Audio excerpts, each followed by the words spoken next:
पिछले साल हमास के साथ इजराइल का युद्ध शुरू हुआ था, लेकिन एक साल के अंदर ही इजराइल के खिलाफ इस संघर्ष में ईरान, हिजबुल्लाह, सीरिया और हूती विद्रोही भी शामिल हो गए। अब एक साल बाद भी हमास के कब्जे में इजराइल के लोग हैं, जिन्हें उसने 7 अक्टूबर को हमला करके अगवा किया था पिछले साल।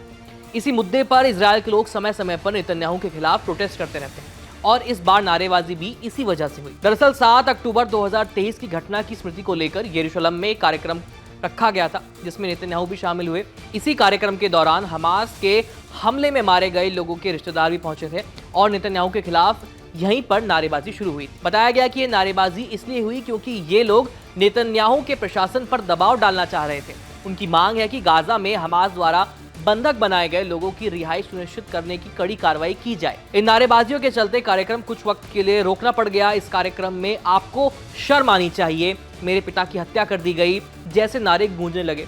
ये सब कुछ लगभग 1 से 2 मिनट तक चला। इस दौरान नेतन्याहू मंच पर खड़े होकर चुपचाप नारेबाजी को देख रहे थे और इनके चुप होने का इंतजार कर रहे थे। बता दें कि 7 अक्टूबर को हमास के नेतृत्व में हुए हमले के दौरान इजराइल के लगभग 1139 लोग मारे गए थे और 200 से ज्यादा लोगों को बंदी बना लिया गया था। बताया जाता है कि गाजा में अभी भी लगभग 100 बंदी हैं इजराइल के। वहीं इजरायली सेना का कहना है कि इसमें से 34 लोगों की मौत हो चुकी है। ऐसे में नेतन्याहू प्रशासन पर घरेलू और अंतर्राष्ट्रीय स्तर पर दोनों जगह पर दबाव बढ़ रहा है। बंदियों के परिवार इजरायली सरकार पर समाधान के लिए दबाव बना रहे हैं। टाइम्स ऑफ इजराइल की खबर के मुताबिक शुरुआत में कार्यक्रम में इन परिवारों को शामिल नहीं किया जाना था, क्योंकि आयोजकों को यह डर था कि मंच का इस्तेमाल कहीं सरकार की आलोचना के लिए ना हो जाए। लेकिन बाद में इन्हें शामिल इस कार्यक्रम में कर लिया गया और जिसका उन्हें डर था वही हुआ।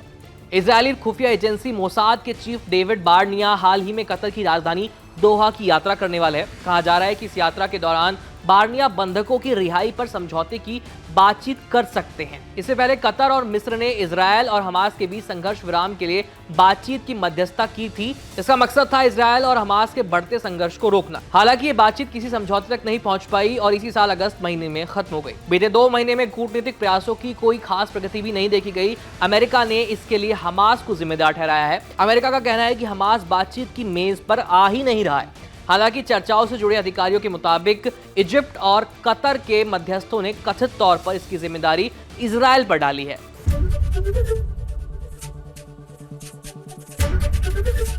एबीपी गंगा, खबर आपकी, जुबान आपकी।